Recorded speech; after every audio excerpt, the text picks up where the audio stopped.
Mirëmbrëma, shikues të nderuar, është edicioni qendror I lajmeve këtu në News24, ju njoh fillimisht me zhvillimet kryesore.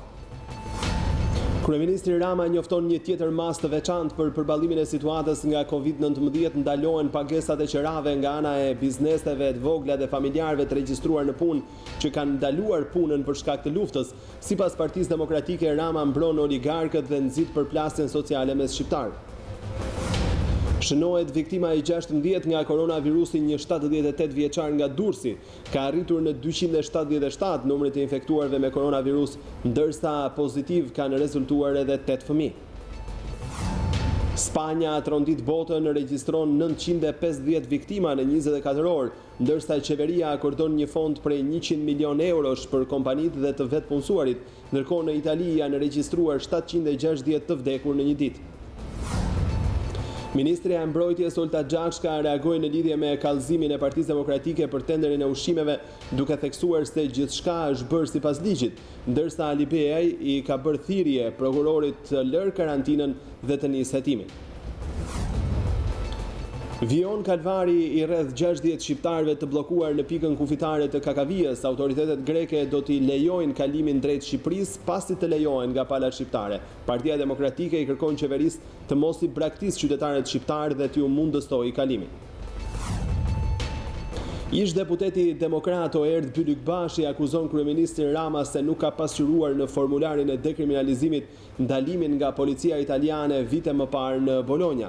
Rama u përgjigj me ironi: "O Zot, pse nuk e pate mendjen kur I krijove këta?" Rihapja e librarive dhe kancelarive I ka orientuar qytetarët drejt librave, kryesisht atyre të gatimit dhe historisë. Shitësit flasin për rritje të numrit të blerësve. Konsumi I birrës ka shënuar rritje në Shtetet e Bashkuara teksa njerëzit po qëndrojnë në karantinë. Sipas të dhënave, konsumi I kësaj pije është rritur me 55% krahasuar me marsin e vitit të kaluar.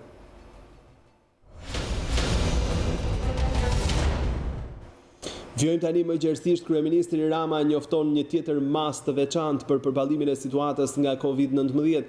Ndalohen pagesat e qerave nga ana e bizneseve të vogla dhe familjarëve të regjistruar në punë që kanë ndaluar punën për shkak të luftës. Kryeministri Edi Rama njofton një tjetër vendim në ndihmë të biznesit të vogël dhe familjarëve të regjistruar në punë, por që nuk janë më në kushte pune për shkak të masave të marra në përballimin e koronavirusit. Përmes një postimi në rrjetin social Facebook, kryeministri Rama thekson se me aktin normativ për masat e veçanta do të ndalohen pagesat e qerave nga ana e bizneseve të vogla dhe familjarëve të regjistruar në punë që kanë ndaluar punën për shkak të luftës. Kush ka humbur punën në të zezë dhe ka këtë hall, mund të përfitojë nga kjo masë vetëm duke denoncuar punëdhënësin, thekson shefi I ekzekutivit. Por jo vetëm kjo shtresë do të përfitojë nga masat mbështetëse të ndërmarra nga qeveria. Duke marrë në konsiderat faktin se të shumt janë edhe studentët që jetojnë me qera, kryeministri Rama nënvizon se vendimi vlen edhe për ata. Kreu I qeverisë në postimin e tij në rrjetin social Facebook tërheq vëmendje se qeradhënësit do të ndalohen të kërkojnë pagesën mujore këtyre subjekteve ose do të penalizohen me gjobë sa 5 fishi vlerës së qeras përkatëse. Rama thekson se për çdo rast presioni nga qeradhënësit, subjektet qeramarrës të dy kategorive të mësipërme të drejtohen në faqen online të Drejtorisë së Përgjithshme të Tatimeve. Kjo luftë kërkon me do e mos që kushdo ka një mundësi më shumë të solidarizohet me fakte jo me fjalë, përkëdo që nuk ka asnjë mundësi të mbijetojë pa solidaritet, mbyll reagimin e tij kryeministri Rama.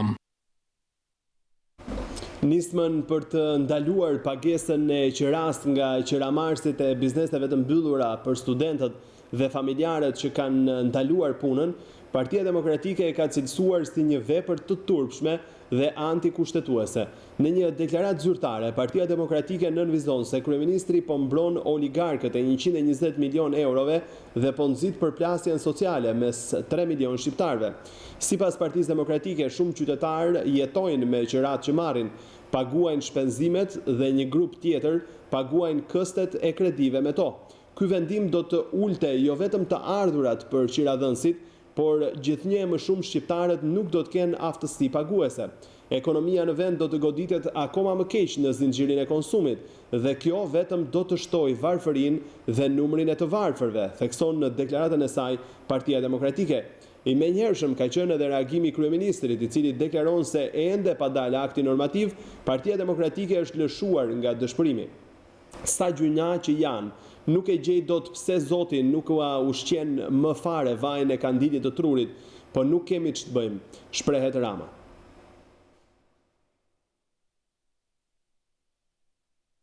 Është shënuar sot viktima e 16 nga koronavirusi, një 78 vjeçar nga Durrësi. Ka arritur ndërkohë në 277 numri të infektuarve me koronavirus, ndërsa pozitiv kanë rezultuar edhe 8 fëmijë. Do të lidhem tani me kolegen Klodiana Lala, e cila ndodhet në spitalin infektiv për të rehejat më të fundit prej aty. Klod, përshëndes.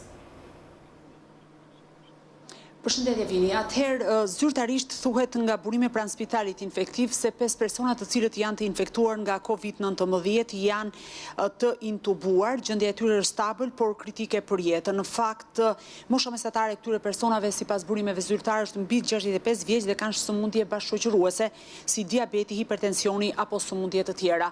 Kur flas për situatë kritike për jetën, do thotë që nga momenti në moment ata mund të psojnë komplikacione dhe mund të jenë realisht të rrezikuar, sikurse ka ndodhur gjatë ditëve të fundit. Ndërkohë që numri total I personave të kontaminuar nga koronavirusi në vendin tonë ka kapur shifrën 277 në total, 18 raste janë konfirmuar pozitiv vetëm në 24 orët e fundit.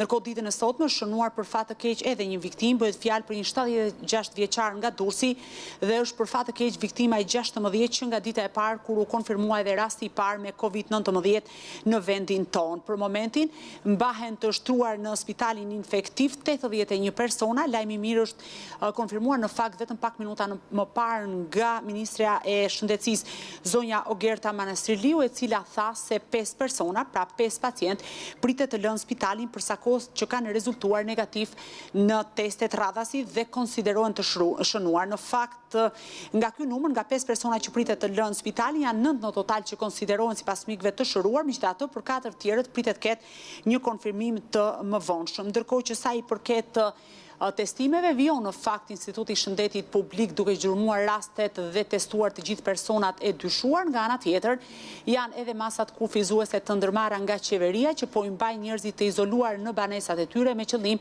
për të parandaluar përhapjen e COVID-19. Edhe pse ka patur reagim në fakt nga ana e qytetarëve, lejohet sipas rregullave më të reja, paktën gjatë gjithë kësaj jave, që vetëm një pjesëtar I familjes të dalë jashtë ambienteve të banesës nga ora 5 e mëngjesit deri në orën 13 dhe për të dalë do duhet të jetë I pajisur me një autorizim që e merr në faqen e Albania ose përmes një mesazhi. Megjithatë, Vini duhet thënë që sërish, edhe pse është një numër I papërfillshëm, sërish ka qytetarë të cilët nuk I zbatojnë masat kufizuese të lëvizjes të ndërmarra nga qeveria për sa kohë dhe për këtë shkak ato janë penalizuar me gjoba apo raste të tjera ku janë kapur duke drejtuar automjetet në gjendje të dehur apo pa patur një autorizim paraprak nga autoritetet zyrtare shtetërore. Klod, po Vini? Duhet të theksojmë gjithashtu edhe një detaj tjetër, ata persona të cilët dalin dhe konsiderohen të shëruar përsëri si një mas, le ta quajmë përforcuese, mas kujdesi,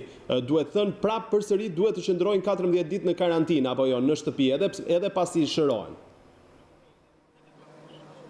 Po në fakt të gjithë pacientët të cilët kanë qenë të shtruar pranë spitalit infektiv dhe konsiderohen të shënuar pasi të shëruar, automatikisht duhet të qëndrojnë edhe 14 ditë të tjera pra në momentin që shkojnë në banesat e tyre, por ata sipas ekspertëve do duhet të qëndrojnë të izoluar dhe të veçuar nga pjesa tjetër e familjes, sepse mund të ndodhë, thonë ekspertët, që mund të jenë bartë sërish të virusit dhe mund ta shpërndajnë ato. Kjo është një masë sigurie në fakt, por meqense kthehemi tek gjithë personat e karantinuar, nuk janë shqetësim më personat të cilët dalin dhe konsiderohen të shëruar nga mjekët e spitalit infektiv, por një vëmendje e veçantë duhet të jetë e përqendruar pikërisht tek personat e riadesuar gjatë ditëve të fundit. Bëhet fjalë për të gjithë ata shtetas shqiptar, për rreth mbi 1300 të tillë, në fakt janë riadesuar në fluturimet e fundit të ndërmarra nga qeveria shqiptare nga vendet të ndryshme të Europës dhe kryesisht edhe nga Italia që konsiderohet një vatër e nxehtë e përhapjes së koronavirusit, ata duhet të qëndrojnë sipas rregullave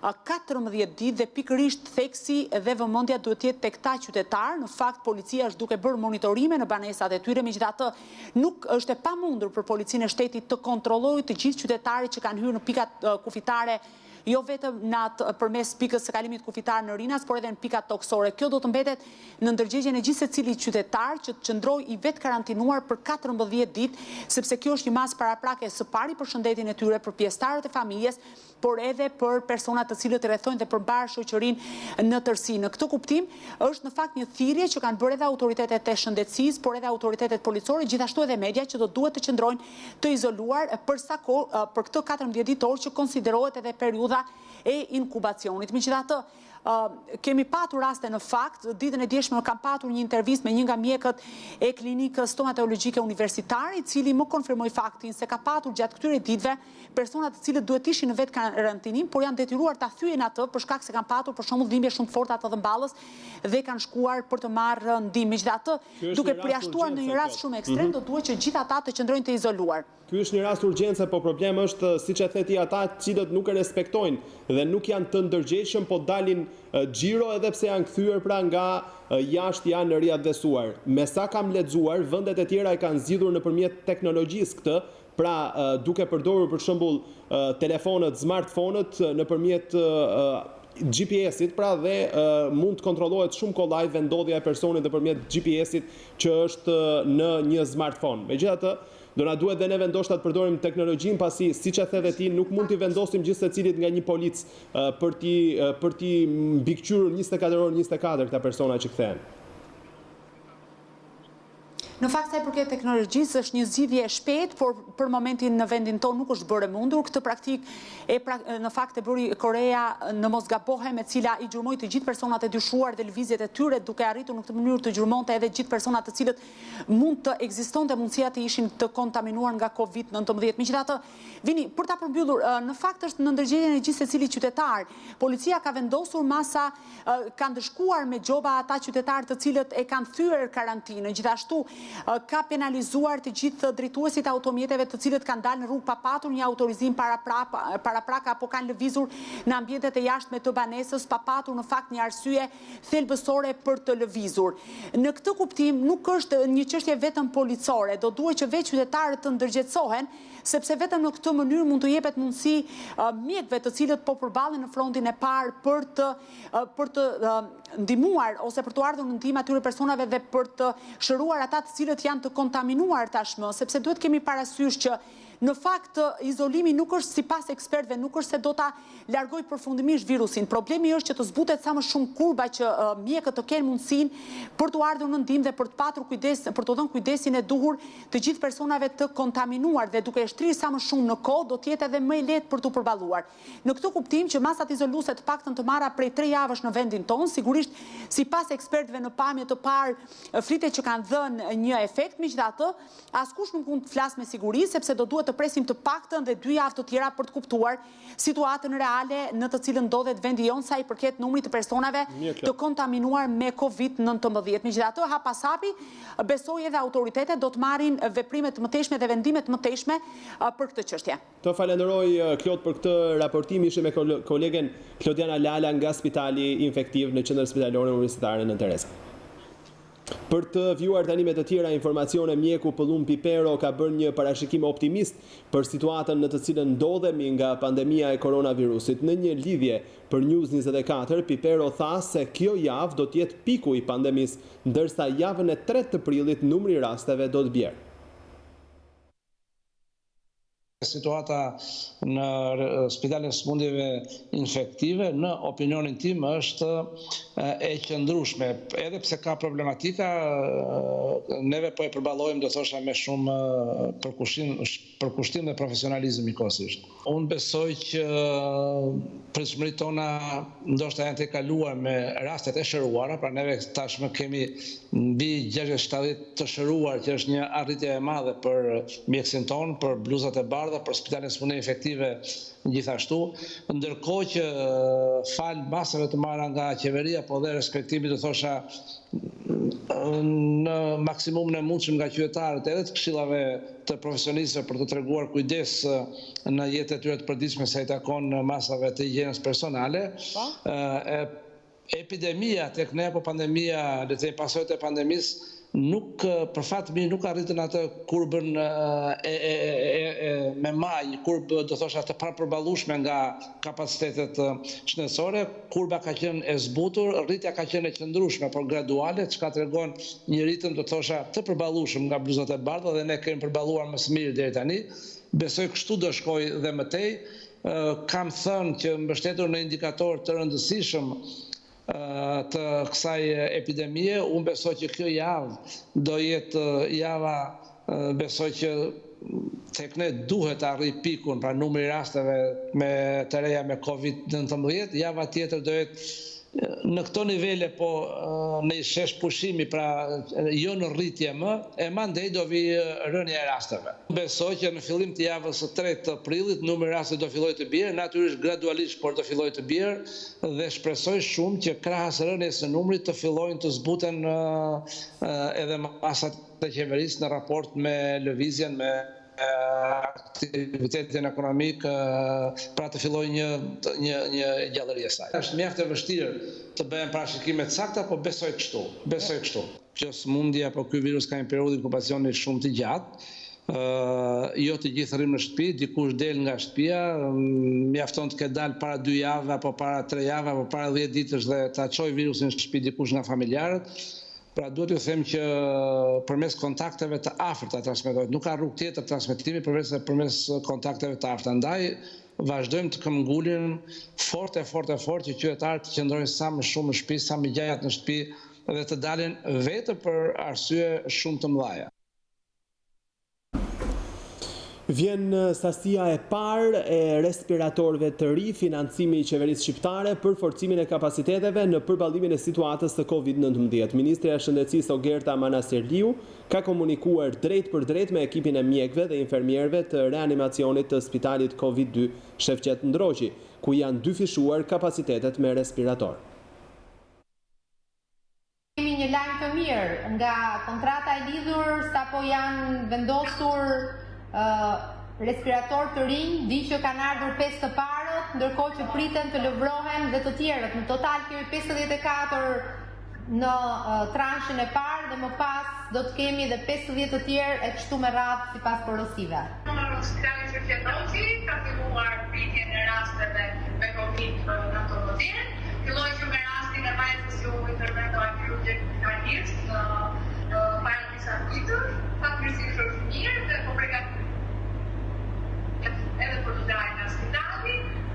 Tani jemi në pritje për raste të tjera të cilat do kërkojnë asistenca dhe terapia intensive. Ne ndërkohë e kemi dyfishuar flotën e respiratorëve, pra kishim të Qendrori ndërkohë që janë shtuar dhe 5, jemi në 9. Po bëhet një punë fantastike edhe tek spitali juaj për të shtuar linjat e oksigjenit, pra për të bërë një kapacitet i mjaftueshëm për trajtuar shumë raste të tjera, pra për të posë këtij kapacitetit aktual që ju kishit. Bashkëpunimi me spitalin infektiv për punën fantastike që ata janë duke bërë dhe fakti që ne kemi forcuar të gjithë kapacitetet e 2 spitaleve Covid, edhe në spitalin infektiv kemi rritur kapacitetin sa i përket respiratorëve, edhe tek ju ku kemi filluar pikërisht me respiratorët e rinj të sapo ardhur. Ministria e Mbrojtjes Olta Xhaçka konsideron se akuzat e opozitës për tenderin mbi ushqimet kanë qëllim përhapjen e panikut.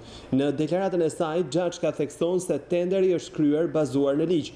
I menjëhershëm ishte reagimi i opozitës, e cila ka kërkuar nisjen sa më parë të hetimeve.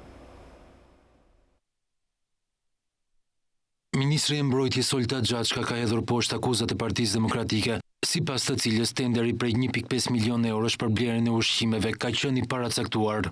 Në deklaratën e saj, ministria Xhaçka thekson se kemi të bëjmë me skenime të tipit verbale nga opozita, të cilat kanë për qëllim përhapjen e panikut dhe baltosjen e operacionit humanitar. E kuptoj që s'bëjnë gjë për të ndihmuar, e kuptoj që asnjë nga këta zotrinj nuk ka marrë mundimin të vitë të çojë qoftë edhe një qese të vetme me ushqime e ilaçe tek një pensionist. E kuptoj edhe që të vetmi doktor në këtë vend që s'po lëvizin as gishtin për të ndihmuar, kur kolegët e tyre po përballen me infeksionin në vijën e parë të frontit, janë doktorët politikanë të opozitës. Por kjo është zgjedhja dhe turpi i tyre. Por që t'jenë aq të papërgjegjshëm dhe aq të pamoralshëm, sa fitoren e kësaj lufte ta shohin si fitore të qeverisë, e të sulen me të gjitha bateritë e shpifjes dhe të baltës për të sabotuar rezistencën ndaj epidemisë nga frika se mos fiton pikë qeveria, kjo është kriminale. Na është ngarkuar një detyrë dhe po e bëjmë me shumë modesti se nuk po bëjmë asnjë heroizëm. Bashkë me 20.000 burra e gra, djemë dhe vajza të angazhuar në këtë operacion të madh solidariteti, po bëjmë detyrën që asnjë qytetar mos mbetet pa ndihmë dhe mbështetjen që i takon. Si fillim e inkurajoj opozitën të mos bëj politik, por ta referoj çështjen sa më shpejt tek organet e drejtësisë që të sqarohet sa më parë, duke dalë e vërteta jo prej nesh, po prej drejtësisë, siç ka dalë për çdo gjë të inskenuar nga regjisorët e Babales. Procedura e prokurimit ushqimeve të rezervave të shtetit është bërë në përputhje të plotë me përcaktimet ligjore dhe aktet nënligjore që krijojnë mundësinë e blerjes me afate të përshpejtuara, pikërisht për të përballur situata ekstreme të shkaktuara nga gjendja e fatkeqësisë. Por nuk ka vonuar reagimin nga ish deputeti demokrat Enkeleda Libeaj, i cili ka kërkuar që prokurorët e SPAK të dalin nga karantina dhe të nisin sa më shpejt hetimin për tenderin e ushqimeve. Mes 35.000 kompanime shqiptare që merren me furnizimin e ushqimeve, zgjodhi për t'i dhënë plot 1.5 milion euro kompanisë së kompjuterave nga Maqedonia e Veriut. Pse ja dha tenderin? Një kompani e maqedonase e cila shtoi si objekt tregtinë e ushqimeve vetëm 6 ditë. Vetëm 6 ditë para tenderit. Kush fshihet pas kësaj afere? Kush po përfiton në kurriz të njerëzve në nevojë? Asnjë sulm me gjuhë rrejtje dhe asnjë shpifje kundër opozitës, e cila po mbron interesat e shqiptarëve, nuk mbulon e nuk justifikon abuzimet me paratë e shqiptarëve në këtë kohë lufte. Vjedhja dhe abuzimi me paratë dhe bukën e shqiptarëve duhet të marrin dëshkimin e merituar. SPAK dhe prokurori i përgjithshëm duhet të lënë karantinën dhe të nisin menjëherë hetimin e kësaj çështje. Pak ditë më parë, Partia Demokratike ka kërkuar transparencë mbi tenderin 1.5 milion euro të ushqimeve, që sipas saj u dha një kompanie kompjuterash në Maqedoni. Ish deputeti demokrat Erd Bylykbashi akuzon kryeministrin Edi Rama se nuk ka pasyruar në formularin e dekriminalizimit ndalimin nga policia italiane. Në postimin në Facebook, Bylykbashi referohet një deklarate të kreut të qeverisë se është arrestuar vite më parë në Bologna, pasi atje kishte kundërshtuar një punonjës policie. Kryeministri nuk e ka deklaruar këtë arrestim në formularin e dekriminalizimit. Në rast mos deklarimi, ligji dikton se ai humbet të gjitha funksionet publike. Edhe si deputet edhe si kryeministër, shkruan ish deputeti demokrat. I menjëhershëm ishte reagimi kryeministrit Edi Rama, i cili përmes Twitterit shkruan se flet me mediat italiane për racizmin anti-shqiptar në Itali gjatë viteve 90, duke sjellë shembull një sherr me një polic në aeroport. Këta flasin për formularin e dekriminalizimit ku s'pas kam deklaruar ndalimin nga policia. O zot, pse nuk e patë mendjen kur i krijove këta, po i le si karabina pa mure, pa elektrik, pa ujë. Ndërhyr zoti madh se gjuna këta, po gjuna edhe ky popull që çfarë nuk dëgjon prej tyre, shkruan Rama. Pavarësisht shtyrjes pa afat të masave kufizuese përtej 3 prillit, kryeministri Edi Rama shkruan se kantierët kanë rifilluar me pikatore punën në zonat rurale të Elbasanit, Lushnjës, Shkodrës, Konispolit, Borshit, Fushkrujës e Fierit, duke garantuar rregullin e distancës së sigurisë për punonjësit. Ekonomia e luftës do të vihet me hapa shumë të matur në lëvizje për të garantuar sa më shumë vende pune në bombardim dhe frymarrjen jetike në shtëpinë tonë të përbashkët. Do të vazhdojmë të mbrohemi shumë fort, duke organizuar kundërsulme në pika nevralgjike për të siguruar rrugët e frymarrjes në muajt e ardhshëm, durim dhe besim si një trup i vetëm, shkruan kryeministri në Facebook.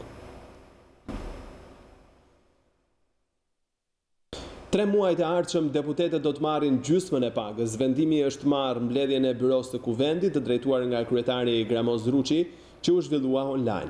Vendimi vjen në kuadrin e masave për të lehtësuar përballimin e situatës së pandemisë, krijuar nga koronavirusi në shenjë solidariteti me qytetarët dhe bizneset e prekur nga masat ndaluese të koronavirusit. Po ashtu kryeparlamentari Ruçi u është drejtuar me një letër drejtuesve të 30 institucioneve kushtetuese dhe institucioneve të krijuara me ligj të marrin të njëjtën nismë si kontribut në lehtësimin e përballimit të nevojave për parandalimin e përhapjes së këtij virusi të rrezikshëm. Ndërkohë kreu i grupit parlamentar të Partisë Socialiste Tauland Balla i ka bërë të ditur kreut të kuvendit Ruçi se deputetët e majorancës do dorëzojnë gjysmën e pagës në buxhetin e shtetit. Mas kjo që do të vijojë deri në përfundim të pandemisë shkaktuar nga Covid-19. Partia Socialiste nxit edhe institucionet e tjera kushtetuese të marrin të njëjtin vendim. Demokratët i cilësojnë masat e marra nga qeveria të pamjaftueshme për të ndihmuar qytetarët dhe bizneset. Dorian Teliti, drejtor kabineti dhe ekspert ekonomie në Partinë Demokratike, thotë se qeveria duhet të ndihmojë akoma më shumë bizneset dhe qytetarët. Sipas tij, me 260 milionë euro të arkës së shtetit, Shqipëria mund të mbajë gjallë frymën për 3 muaj. Qeveria duhet bëj vetëm një gjë, t'i vijë në ndihmë qytetarëve dhe bizneseve, kryesisht atyre bizneset vogla e të mesme, të cilat sot më shumë se kur kanë nevojë për një mbështetje për të mbijetuar, e përsëris, thjesht për të mbijetuar.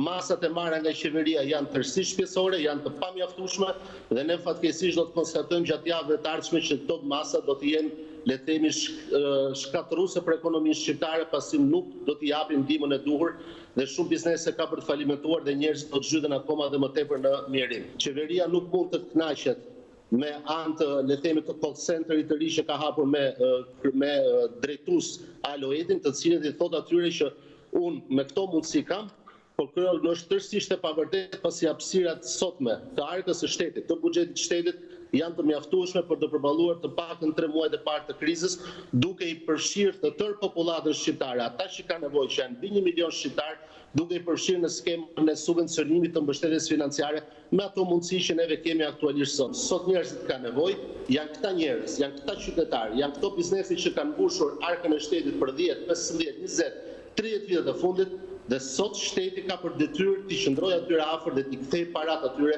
me ato mundësi që arka e shtetit dhe përsëris, me ato mundësi që ne kemi. Dhe mundësit sot janë.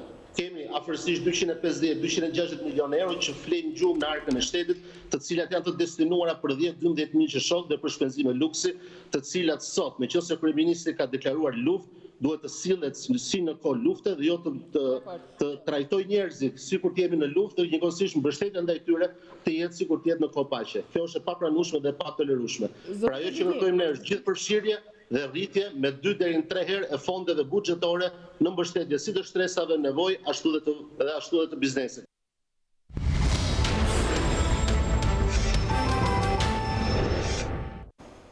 Ka ndruar jetë nga Covid-19 edhe mësuesi i shkollës jo publike në Korçë, 51 vjeçari ndroi jetë në shtetin grek dhe mësohet se vuante nga disa sëmundje shoqëruese të cilat kanë ndikuar në përkeqësimin e gjendjes së tij shëndetësore. Mësuesi 51 vjeçar, baba i 4 fëmijëve, jepte mësim në shkollën greke Omiros në Korçë. Stafi i shkollës, personat që patën kontakte me mësuesin u karantinuan për 14 ditë në shtëpitë e tyre dhe për fat të mirë nuk patën shenja të Covid-19. Vion kalvari rreth 60 shqiptarëve të bllokuar në pikën kufitare të Kakavijës. Gazetarja Ira Londo raporton nga Athina se autoritetet greke do t'i lejojnë kalimin drejt Shqipërisë pasi të lejohen nga pala shqiptare. Autoritetet greke kanë bërë të qartë që sa po të lejohet nga pala shqiptare, do të firmosin pasaportat e tyre dhe do të lejohen të kalojnë kufirin normalisht. Bëhet fjalë për rreth 60 shqiptarë që kanë arritur nga ishuj të ndryshëm të Greqisë të mërkurën në mëngjes, herët në mëngjes në Athinë. Kanë arritur me shumë vështirësi nga ishujt pasi është shumë e vështirë qarkullimi dhe vetëm rezidentët e ishujve, jo shtetasit grek, por rezidentët banorët e përhershëm të tyre lejohet të udhëtojnë drejt ishujve dhe shumë pak lejohet të largohen drejt Athinës. Kanë arritur të gjithë deri në Janin, aty janë njohur dhe janë bërë rreth 50-60 veta një grup bashk. Në Janin nuk kanë siguruar dot taksi dje pas dite rreth orës 6 dhe janë përpjekur të nisen me këmbë drejt kufirit të Kakavijës, por janë ndaluar nga policia greke duke përjetuar disa vajtje ardhje në rajonin e policisë. Madje një moment u janë thënë se do vendoset gjop, se do mbahen si të arrestuar në rajon për rreth një muaj, e të tjera të cilat me ndërhyrjen e konsullit të përgjithshëm të Janinës janë anashkaluar dhe rreth orës 11:30 të natës me një autobus kanë kaluar nga policia rajonale ku gjatë gjithë kohës janë lënë jashtë. Sot në mëngjes rreth orës 7:30 policia greke ka siguruar një autobus me të cilin janë çuar drejt kanë arritur rreth orës 9 ora lokale në pikën kufitare të Kakavijës. Ndodhen aty akoma dhe tani, ndërkohë që presin të kalojnë në kufirin shqiptar, të hyjnë në territorin e Shqipërisë pasi nuk kanë asnjë mundësi tjetër të rikthehen në territorin grek sipas rregullave masave të Greqisë dhe vendimit për shtetasit e vendave të treta, por edhe për ne që jemi rezident këtu, edhe për vetë shtetasit grek në këtë moment është thuajse e pamundur të rikthehen apo të shkojnë nga një shtëpi e tyre në një tjetër që mund të jetë shtëpi e tyre, pronë e tyre. Për këta 60 shqiptar është jashtë çdo mundësie të rihyjnë në territorin grek, ndërkohë që nga pala shqiptare u kërkohet të rikthehen në Athinë. Duhet theksoj dhe diçka që ma tha në mënyrë shumë humane, shumë njerëzore. Nuk janë turistë të pasur, janë njerëz me probleme, janë shtetas shqiptar, të cilët edhe ato pak euro që kishin me vete, po mbarojnë pasi duhet të mbijetojnë këto ditë. Ndërkohë që në pikën ku ndodhen tani, nuk ka dhe mundësi të sigurojnë ujë apo ushqim. Do me thënë, situata është shumë e vështirë dhe vazhdimisht transmetojnë një problematik shumë të madhe. Partia Demokratike konsideron braktisjen e shqiptarëve jashtë kufive të vendit si një dhunim flagrant i të drejtave dhe lirive themelore të qytetarëve nga vetë qeveria e Republikës së Shqipërisë. Sekretari i marrëdhënieve me jashtë në Partinë Demokratike Arben Kashahu i kërkoi qeverisë të mos i braktisë qytetarët shqiptar dhe të mundësoj kalimin e atyre që kanë mbetur në kufi. Qindra qytetar shqiptar nuk po lejohen të futen në territorin shqiptar, sepse sipas informacioneve që ne kemi, nuk ka asnjë pengesë as nga Greqia, as nga Malizi. Mbyllja e kufive ajror, detar apo toksor si masë parandaluese për përhapjen e koronavirusit nuk mund të shërbejë si justifikim për braktisje nga shteti të qytetarëve shqiptar që situata i gjeti të paprgatitur në një shtet huaj. Ata nuk mund të lihen rrugë pa asnjë ndihmë dhe në kushte skandaloze. Kjo po ndodh tani me shqiptarët në kufirin grek dhe atë malazes. Po ndodh dhe me shqiptarët e braktisur kudo, në Evropë, në Itali, Gjermani, Francë, në Spanjë, në Angli. Është e palishme dhe absurde të mos lejosh qytetarët shqiptar që të futen në dhëun e tyre, që të rikthehen në shtëpitë e tyre, që të shkojnë tek fëmijët apo prindrit e tyre. Nga shqetësimet e ardhura pranë Partisë Demokratike rezulton se shumica dërmuese e tyre janë për 24 orësh në të ftohtë, pa ngrënë, pa asnjë ndihmë nga shteti. Kjo është papërgjegjshmëri, është kriminale. Shteti shqiptar ka detyrimin kushtetues të kujdeset për gjithë qytetarët shqiptar brenda apo jashtë kufirit. Qeveria nuk duhet trajtojë qytetarët hallexhisit njerëkës. Asnjë shtet në botë nuk pengon qytetarët e vet të futen në dhëun e tyre dhe pse pjesa dërmuese e tyre i kanë mbyllur kufit. Vendet e tjera po krijojnë çdo mundësi për riadhesimin e qytetarëve të tyre, po e financojnë atë sepse kjo është detyra kryesore e një qeverie të përgjegjshme. Partia Demokratike e konsideron braktisjen e shqiptarëve jashtë kufive të vendit si një dhunim flagrant të drejtave dhe lirive themelore të qytetarëve nga vetë qeveria e Republikës së Shqipërisë. Ky akt bie ndesh me kushtetutën dhe ligjet e vendit, nuk justifikohet as nga situata e krijuar. Partia Demokratike i kërkon qeverisë që të mundsojë menjëherë qytetarët shqiptar në kufirin toksor me Greqinë apo Malin e Zi të lejohen të kalojnë kufirin dhe të shkojnë në shtëpitë e tyre.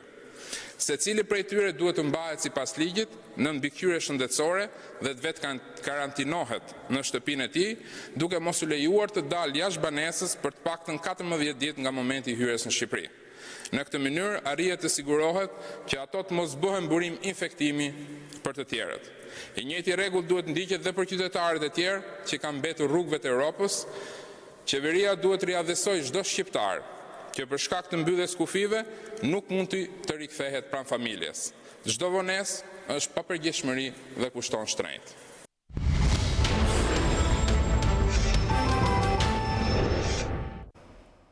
Në fshatin Lazarat të Gjirokastrës, pjesa më e madhe e banorëve janë të moshuar, të cilët kanë mbetur të vetëm për shkak të emigrimit të fëmijëve të tyre. Kushtet e izolimit për shkak të koronavirusit u kanë vështirësuar edhe më tepër jetesën. Kushtet e izolimit të plot kanë vështirësuar edhe më shumë gjendjen e pensionistëve që jetojnë të vetëm. 92 vjeçarja Agorabi nga Lazarati, edhe pse arrin të na dëgjojë me vështirësi rrëfen jetën e saj të një nëne pa fëmijë. Pas vdekjes së shoqit 25 vite më parë, ajo mbeti e vetme. Ndërsa tashmë izolimi ka vështirësuar edhe kontaktin me fëmijët, që e vizitonin rregullisht. Ajo i ngryz ditët e saj në banesën e rënuar, pa një shtrat ku të prehete me tavanin e mbuluar me plasmas. Vetëm jeton? Ja. E këtë jetoj, s'kam bërë fëmijë. Më ka animuar pernia. Këta gjitonët ju ke, të ndihmojnë?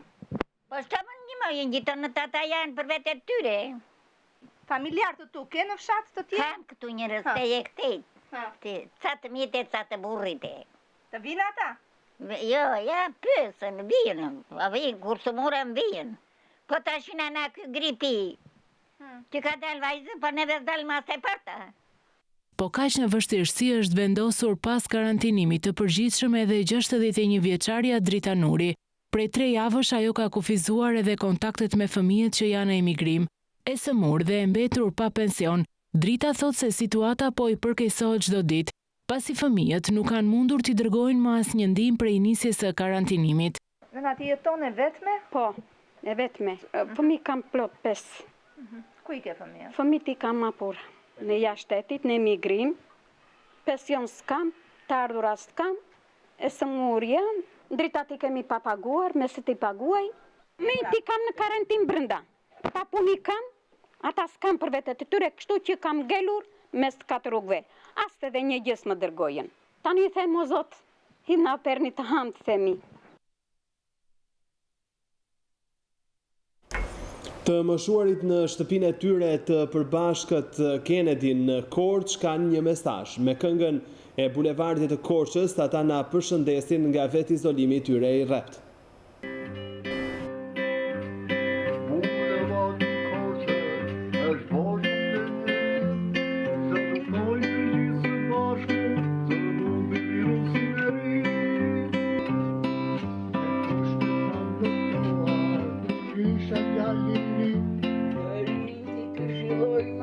Të rinë në shtëpi, roni në shtëpi, vilni një përpesën, i luajni me Zotin, dhe mos na lërën shpresën. Lexoni ndonjë libër, leni celularët, se vale internetit, ju shkojnë për ta marrë. Kujdesuni për vete, noni një këtana, jetën e së bashku, të të dalim vane. Situata e vështirë në të cilën ndodhen shumë familje shqiptare ka bërë që shumë shqiptarë të organizohen dhe kontribuojnë për të siguruar ushqime për kategoritë të ndryshme sociale. Një ndër to është edhe organizimi që është bërë nga Fondacioni Kokalari me qendër në Amerikë, i mbështetur edhe nga shumë shqiptaro-amerikanë të tjerë për të siguruar pako ushqimore familjeve në nevojë. Vetëm sot janë shpërndarë në Tiranë 36 pako dhe këto 36 familje do të jenë në kujdes të vazhdueshëm. Situata e vështirë që po përjetojmë ka nevojë për organizimin e të gjithëve atyre që kanë mundësi në mënyrë që të sigurohet nevojtarve, të moshuarve, të persekutuarve politik dhe personave me aftësi ndryshe, buka e gojës. Për këtë arsye, Fondacioni Kokalari, drejtuar nga Evi Kokalari me qendër në SBA, ka hapur një llogari në GoFundMe me qëllim mbledhjen e fondeve dhe përkthimin e tyre në ushqime. Si rezultat i kësaj, këtë të njëjtë janë ndihmuar me ushqime të shportës 36 familje, të identifikuara nga aktivistja shqiptaro-amerikane Donika Bardha. Këto familje do të jenë në kujdesin e bamirësve edhe në vazhdim, ndërkohë që kësaj nismi është bashkangjitur edhe kompania Big Market, e cila ka ofruar çmime nën kosto për pakot ushqimore, ndërsa Bashkia Tiranë ka siguruar transportin e këtyre ndihmave tek të gjitha familjet, duke qenë se lëvizja në këtë kohë është e minimizuar. Një nga familjet përfituese është ajo e Edmira Vatës, nëna një djali jetim. Si pasojë e këtij statusi, djali përfiton në muaj 3.000 lekë e me këto para kjo familje duhet të shtyjë muajin. Por situata në të cilën ndodhemi ja ka vështirësuar jetën kësaj familje, e cila tashmë shpresën e vetme ka ndihmë nga të tjerët.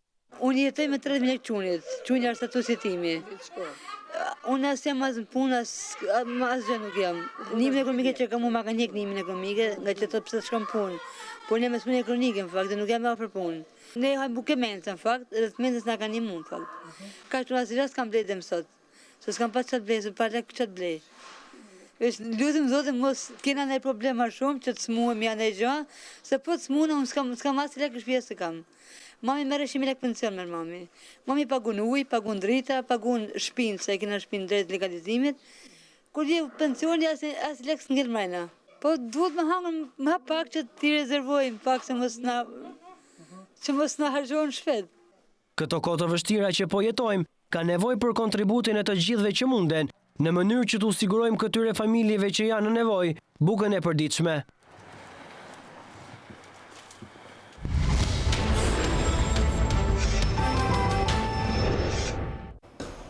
Laboratori Intermedica ka vendosur të kryej analiza falas për të gjithë personat e infektuar me koronavirus që janë shtruar te Spitali Infektiv dhe Shefqet Ndroqi. Për këtë nismë që Intermedica ka ndërmarrë, realizuam një bisedë me Skype me mjekun anestezist reanimator Vasil Lajo, gjithashtu themelues dhe pronar i laboratorit mjekësor Intermedica.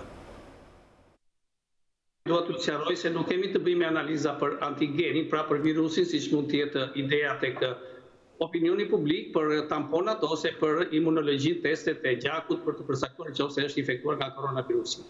Kemi të bëjmë me teste laboratorike të cilat përcaktojnë ecurinë e gjendjes të hospitalizuarve, sidomos që kanë të bëjmë me gjendje septike. Pra këto janë analiza specifike për ecuri klinike të të smurve të hospitalizuar, siç është në rastin e prokalcitoninës, të dimerit, të peritinës dhe të proteinës së reaktive. Këto janë 4 analiza të cilat përveç ecurisë së smundjes që përcaktojnë gravitetin apo përmirësimin e saj në rastet kur shkon mirë pacienti, bëjnë edhe diagnozë diferenciale me patologji të tjera të cilat mund të jenë të ngjashme me pneumonitë e shkaktuara nga koronavirusi.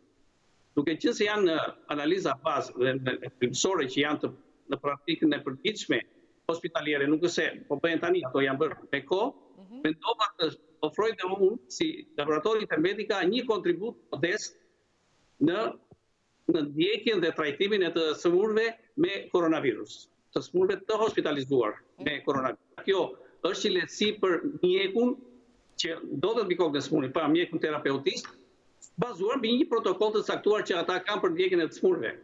Nga momenti që ne do të shkojmë ne t'i marrim mostrat në pranë efektivit, duke nxjerrë jashtë spitalit mostrën, sipas të gjitha kurseve të sigurisë, do të vijë mostra në laborator, që do të jetë gjaku, po e përse është gjaku, pra nuk ka rrezik që neve të infektojmë pjesën tjetër të laboratorit, përgjigjja do të jetë për një orë gjysmë maksimum.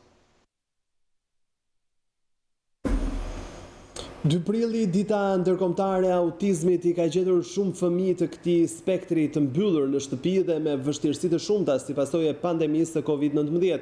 Edlira Mersinaj, nëna e një djali 16 vjeçar me autizëm, tregon se lufta 15 vjeçare që ka bërë për të qenë afër djalit dhe për të punuar me të, po një regres si pasojë e mbylljes në shtëpi. Ajo kërkon zgjidhje pasi deri më tani asnjë nuk ka trokitur për fëmijët autik. Ky është Lorenzo, ai është 16 vjeç, është një adoleshent që i përket spektrit autik. Familja e tij ka 15 vite që punon me të dhe rezultatet kanë qenë të mira, por ajo çfarë po e kthen në regres këtë sukses është mbyllja në shtëpinë e tij pas situatës që po përjeton vendi me Covid-19. Nëna e Lorenzo, Edlira Mersinaj, na tregon vështirësitë me të cilat po përballet familja e saj dhe konkretisht djali. Unë luftoj me një të panjohur, me një autik, që nuk e dim sa nga ka ardhur, ka një të panjohur të dytë sot. Pra, populli juve e kemi një, kurse unë kam vazhdoj të kem 2, që edhe ju kur të dilni, unë prap do heci me një të panjohur, do e vazhdoj luftë. Dhe kjo nuk ndodh vetëm për mua, po ndodhet për të gjithë fëmijët e spektrit autik sot. Në radha pra sot një kanë vështirësi të dalin në rrugë. E mendoni çfarë është një fëmijë i mbyllur brenda në një kohor 1 mujor? Është një katastrofë. E kuptoni çfarë regresi ka një fëmijë i mbyllur në katastrofë brenda të mos nxjerrë, mos dalë jashtë? Kjo e para. Pra, këto fëmijë rrezikojnë. Atë luftë që unë kam për 15 vjet për djalin tim, për ta bërë të aftë për shkollë, kjo shumë në shkollë, për të hecur shumë përpara, unë rrezikoj të hedh poshtë. Si mund të gjendet një rrugë zgjidhje këtyre pa fëmijëve, të funksionojë një palestër, por me orë në distancë të çdo për fëmijët, në mënyrë që të fëmijë ta heqim nga shtëpia, po ta çojmë në një palestër, ta çtindrojmë atë vendin, sepse aty i bën mirë. Lufta e nënës së Lorencës është të mbrojtë djalin nga Covid-19, por një luftë më të madhe ajo e ka brenda mureve të shtëpisë. Ajo tregon se nëse një fëmijë autik nuk zhvillon aktivitetet e tij të përditshme dhe nëse mbahet mbyllur në shtëpi, ai rrezikon të dëmtojë veten. Më thoni mua kush ka trokitur tek fëmijët autik? Sot është data 2 prill, dita e përgjegjësimit të fëmijëve. Po të garantoj që prindrit po hecën brenda me fëmijët dhe po mundohen të mbajnë që fëmijët mos godasin kokën. Pse? E kuptoni ju mbasi nuk e kuptoni pse ai fëmijë godet kokën në këtë moment. Nuk e kupton. Se thotë, shikoj se jashtë ka një virus dhe unë nuk dal dot. Nuk në mami nuk nxjerr dot jashtë. Djalin po e kupton se thotë është gripi. Dhe ne kemi shpjeguar shumë bukur. Jashtë është gripi. Unë do dal. Gripi është, unë do dal. Vetë këta fëmijë kanë atë mitmarrje. Të jap të mirë më bëj këtë. Atëherë do t'i lejojmë duke goditur kokën. Djali tim i thënë, luftës i vë shpatullën dhe i thënë do të mbrej mami ty nga kjo luftë. Kur të vdes mami, shtriu tim i mua. Pra, unë sot kërkoj të gjithë të jenë bashkë dhe të mendoni për fëmijët autik. Babai i Lorencos nuk punon më për shkak të pandemisë dhe kjo familje po përballet edhe me vështirësi të furnizimit me ushqime. Vetë Lira Mersina e tregon se kanë filluar të marrin ushqime me listë, pasi nuk kanë rrugë tjetër. Sa i përket pjesës ushqimeve, si ka bëni këtë vit? Me listë, këllagja. Si gjithë shqiptarë, si gjithë nënët e këtyre fëmijëve. Nuk ka familje ta përballojë dot me një fëmijë autik këtë histori. Mblidhe në mendje. Ose do jesh një deputet, ose do jesh një avokat. Edhe avokatët e garantoj që një njerëz që janë avokat ka rrëshqitur nga kjo pjesë. Ekonomia vë zhytet. Jo ne me rroga minimale. Kush punon në familjen tuaj? Vetëm bashkë. Pa punë. Tani është pa punë. Po shi, ku do punën? Në qoftë se themi janë për mbijetesë të tjerë, familjet e këtyre fëmijëve janë poshtë mbijetesë. Ju do dilni nga kjo histori dhe do vazhdoni jetën. Kurse unë do vazhdoj dhe ato prindët do vazhdojnë të luftojnë prapë. Ju keni një luftë, ne sot kemi 2, të nesër do vazhdojmë prapë një. Pra unë ngelem nga sot, nga i nesër, dje, sot dhe në vazhdim po në luftë. Kjo familje jeton me bonus qeraje, për shkak se për nevojën e trajtimit të djalit kanë humbur çdo gjë. Edlira bën thirrje për ndihmë, sepse situata për të dhe familjen e saj është serioze. Ne doja dali. Më, bra. Bra. Mërzitesh? Po. Mërzite. Mërzite. Shtopi. Do ikish në pishinë? Do ikim në pishinë? Po. Po, do ikim me ma. Po sa si kemi thënë ka ardhur gripi? Gripi. Sa të iki gripi dhe do ikim? Mirë? Mirë. Bra. Mirë. Mirë, më. Edhe presidenca i është bashkuar ditës botërore të ndërgjegjësimit për autizmin. Jemi me këtë lajm të fundit në publikimin e bërë në faqen e tij në Facebook. Presidenti Ilir Meta shkruan në ditën botërore të ndërgjegjësimit për autizmin i bashkohen fushatës globale ndriço blu dhe presidenca pra e ndriçuar me ngjyrën blu si një nismë sensibilizuese për të gjithë ata që vuajnë nga spektri autik.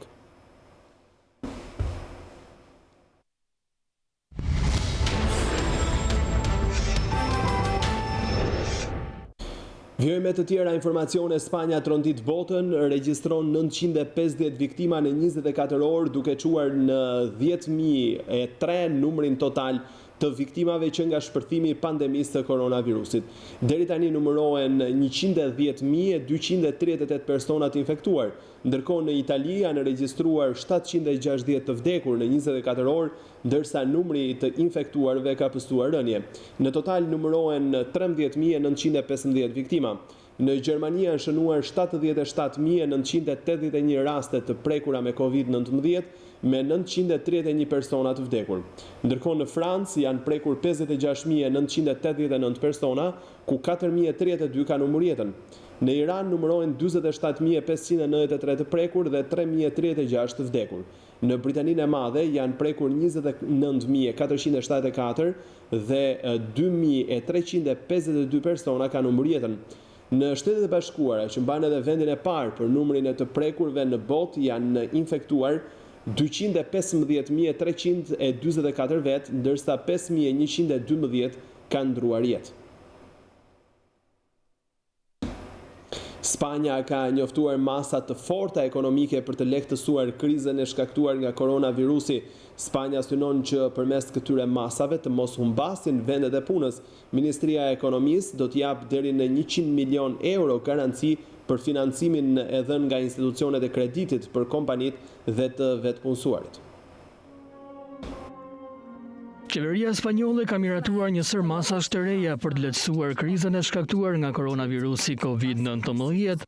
Ndikimi i COVID-19 në jetën profesionale është shkatërruese. Qeveria ka relaksuar skedarët e rregullimit të përkohshëm të punësimit erte.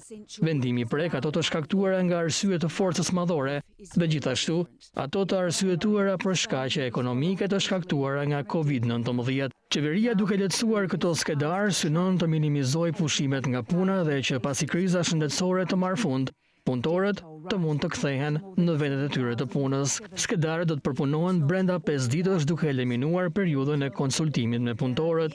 Paraqitja një skedari erte për shkak të forcës madhore supozon përjashtimin e tarifave të biznesit për kompanitë me më pak se 50 të punësuar dhe 75% për kompanitë me më shumë punëtor. Mundhënësi nga ana e tij pajtohet të ruajë vendin e punës për një periudhë prej 6 muajsh nga data e rifillimit të veprimtarisë. Punëtorët e prekur nga erte për shkak të krizës së koronavirusit do të marrin përfitime të papunësisë edhe nëse ata nuk kanë kontribuar për një kohë të gjatë. Punëtorët gjithashtu do të kenë të drejtë të zvoglojnë orarin e tyre të punës kur duhet të kujdesen për partnerin ose fëmijët e tyre. Ministria e Ekonomisë do të japë deri në 100 milion euro garanci për financimin e dhënë nga institucionet e kreditit për kompanitë të vetpunësuarit. Në këtë kuptim, Këshilli i Ministrave miratoi të martën e kaluar masa të reja ekonomike për të frenuar ndikimin ekonomik të COVID-19, me së cilave janë specifikimi i karakteristikave të garancive publike në linjat e likuiditetit të institucioneve financiare.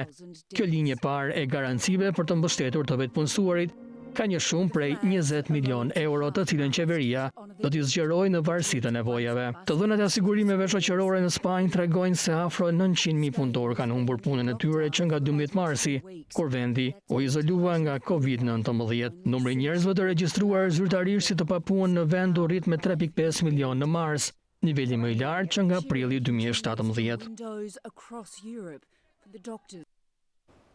Farmacistja shqiptare në Suedi, Ada Trepçi, gjatë një lidhje me Skype për News24, na tregon për situatën me koronavirusin në shtetin ku ajo jeton. Farmacistja shqiptare shprehet se autoritetet në Suedi nuk i kanë mbyllur aktivitetin e bizneseve, baret dhe restorantet vijojnë, por shteti ju rekomandon qytetarëve të respektojnë distancimin social dhe të qëndrojnë në shtëpi. Situata 24 orët e fundit në Suedi është që numri të infektuarve është për momentin 5.000 persona dhe numri i vdekjeve është rreth 260 persona, por duhet kena parasysh që popullsia e Suedis nuk është një popullsi shumë e madhe, popullsia është diku rreth 10 milion banor. Ndryshe nga vendet e tjera, ashtu siç edhe ju mund ta keni ndjek, Suedia nuk ka marrë akoma masa shumë strikte për qytetarët, ndërkohë që ambientet publike qëndrojnë hapun, shkollat qëndrojnë hapun, restorantet dhe palestrat apo çdo ambient i tillë, por autoritetet rekomandojnë qytetarët që ato të marrin distancimin social ashtu siç edhe vetë organizata botërore e shëndetësisë sugjeron çdo qytetar. Qeveria suedeze dhe Agjencia e Shëndetit Publik gjithashtu ka marrë disa masa të tjera ku rekomandime ndoshta mund të më shumë që rekomandon qytetarët që ato të punojnë nga shtëpia për sa kohë kjo është e mujton. Eventet me persona mi 50 persona nuk lejohen që të ndodhen dhe gjëra të tilla. Por mu personalisht është java e tretë që unë po punoj nga shtëpia sepse puna jeme ma lejon që të punoj nga shtëpia. Këtë periudhë rregullat po ndryshojnë dhe nëse do të jetë nevojshme ato prapë do të vazhdojnë të ndryshojnë. Po vetë qytetarët sa të sensibilizuar janë, edhe pse masat nuk janë shumë të forta. Po, unë mendoj që qytetarët janë relativisht të përgjegjshëm dhe unë mendoj që kjo gjë e rëndësishme që çdo qytetar jo vetëm Suedi, po kudo duhet ketë në këtë periudhë, ndjenja përgjegjshmërisë, jo vetëm ndaj vetit, por edhe ndaj komunitetit ku ne jetojmë. Unë mendoj që qytetarët nuk janë shumë të frikësuar në kuptimin e përhapjes të panikut, por absolutisht shumë të kujdesshëm, si në higjienën personale apo në distancimin social të më shumt janë disi më të izoluar në kuptimin që ato nuk jetojnë ndoshta me niprat e tyre apo gjëra të tilla siç ndodh në shumë kultura të tjera, ose për shembull nëse mund të bëjmë një krahasim me vendin tonë apo me vendet mesdhetare ku në kulturën tonë kur ne përshëndetena mund të shkëmbejmë edhe një përqafim me njëri tjetrin, këtu nuk është kjo gjë që do të thotë që edhe vetë kultura dhe stili jetesës bëjnë që të jetë jo shumë e vështirë për ndjekjen e rekomandimeve që autoritetet bëjnë. Deri më tani në Kosovë janë regjistruar 125 raste me koronavirusin e ri, ndërkaq një pacient ka vdekur. Qeveria në detyrë e Kosovës ka vendosur të ndryshojë orarin e ndalimit të qarkullimit të qytetarëve dhe automjeteve private si masë për të parandaluar përhapjen e koronavirusit të ri. Në Maqedoninë e Veriut, numri të infektuarve me koronavirus në këtë vend ka arritur në 384, ndërsa 11 persona kanë humbur jetën. Në Maltëzi, 140 persona rezultojnë të infektuar me koronavirus, ndërsa 2 persona kanë humbur jetën. Në Serbi, numri të infektuarve është më i lartë, 1060 vet, ndërsa 28 persona kanë humbur jetën. Serbia do të investojë 5 miliardë euro për të lehtësuar situatën e krijuar nga COVID-19, ndërsa në Greqi janë 1514 të prekur dhe 53 viktima. Konsumi i birrës ka shënuar rritje në Shtetet e Bashkuara teksa njerëzit po qëndrojnë në karantinë. Sipas të dhënave, konsumi i kësaj pije është rritur me 55% krahasuar me marsin e vitit të kaluar. Karantina në kohën e koronavirusit ka ndryshuar zakonet e konsumit. Në shtetin Amerikan të Kalifornisë, megjithatë masat e alkoolit janë relaksuar në restorante. Lejohet shitja e birrës në shtëpi, verës dhe kokteleve, sipas Los Angeles Times. Gjithashtu, ndalimi i shitjes së alkoolit përmes dritareve të makinave është lehtësuar. Sipas autoriteteve, ato janë vendime që të përpiqen të lehtësojnë dëmet që kompanit po kalojnë nga masat e izolimit për të përballuar përhapjen e koronavirusit. Pandemia e koronavirusit ka detyruar miliona amerikanë të qëndrojnë në shtëpi dhe njerëzit po konsumojnë shumë alkool për të kaluar kohën. Shitjet e pijeve alkolike u rritën me 55% në javën e 3 të marsit, në krahasim me të njëjtën kohë një vit më parë, sipas Nielsen. Shumë dyqane që shesin alkool, përfshirë dyqanet e pijeve ose dyqanet ushqimore, qëndruan të hapura në New York, raporton CNN.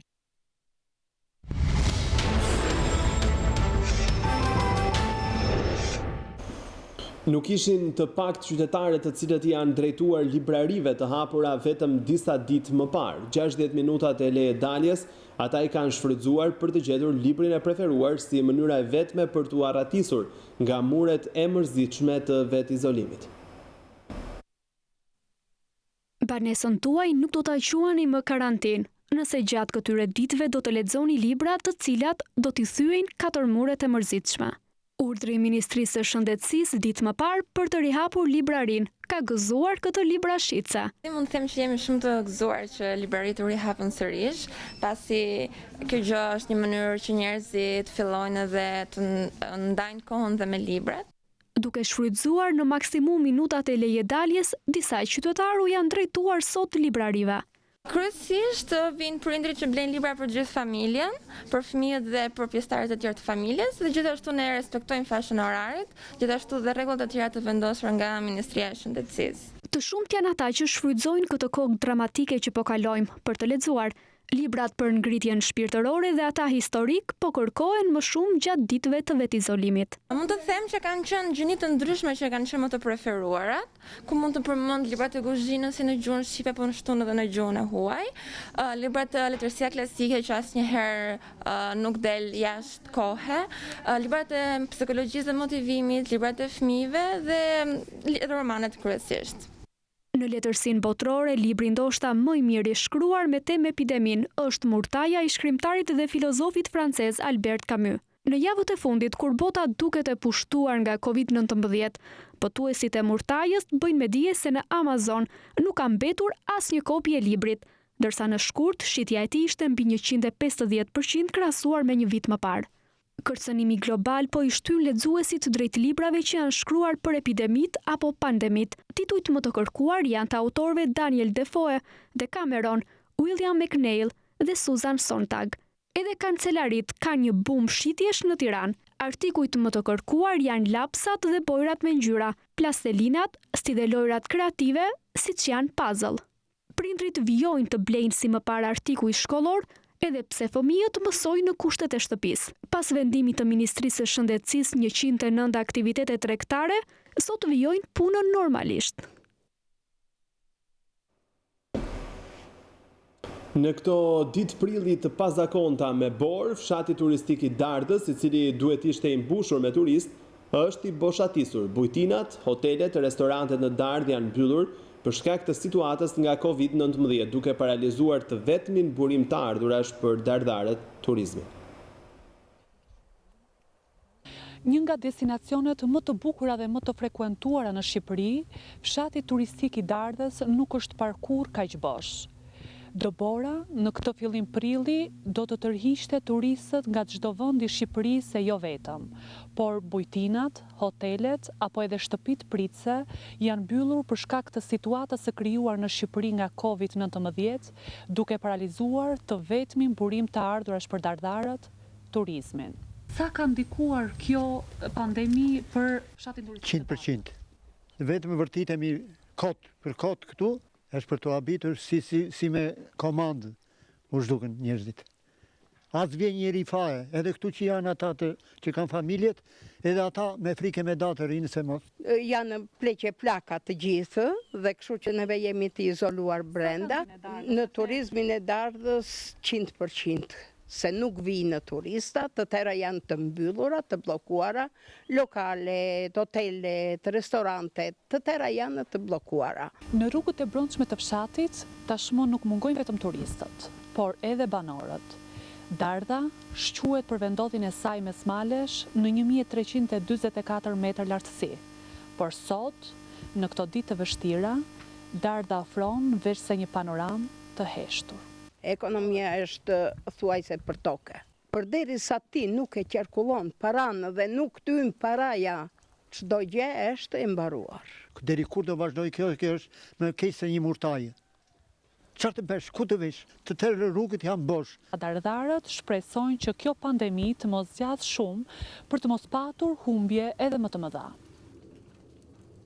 Do të kalojmë tani me pamje të drejtë për drejta me selinë e kryegjyshatës botërore. Është kryegjyshi Babamondi në mesazhin e tij në ditën botërore të autizmit. Fondacionit Fëmijët për Shqipërinë, duke ndarë këtë muaj bashkë me ta në shoh blu për Shqipërinë për të solidarizuar me këtë stres, të cilën ne luftojmë e punojmë që edhe këta të jenë të inkuraduar në shoqërinë tonë në jetën e përditshme. Kjo fushat synon që të sensibilizohen dhe solidarizohen të gjitha shoqëritë për të ardhur në ndihmë kësaj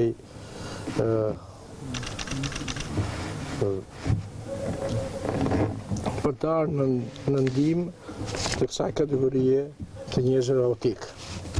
Ndryshon blu për Shqipërinë është bërë para 11 vjetësh në Shtetet e Bashkuara të Amerikës, kurse këtu në Shqipëri është 8 vjet që vazhdon kjo fushat dhe sensibilizim nga shoqata Fëmijë për Shqipërinë, duke ndriçuar blu të gjitha godinat, siç e shikoni edhe sot kryegjyshata botërore, ku është dhe dita e kalimit nga jeta e Dereshatit, i cili luftoi dhe punoi për të ardhur ndihmë të gjithë njerëzve në nevojë. Unë në këtë rast lutem bashkë me ju që Shqipëria në këto situatë të vështirë, në këtë virus të vështirë, të kaloj këtë periudhë të rëndë të këtij virusi vdekjeprurës. Ata që janë sëmurë, Zoti i shëroft shpejt, kurse armatën e mjekëve dhe të gjithë ata që punojnë për të përballuar këtë situatë, Zoti ju dhënë fuqi dhe shëndet. Qofshi dritë dhe Zoti na bekoft të gjithëve. Amin.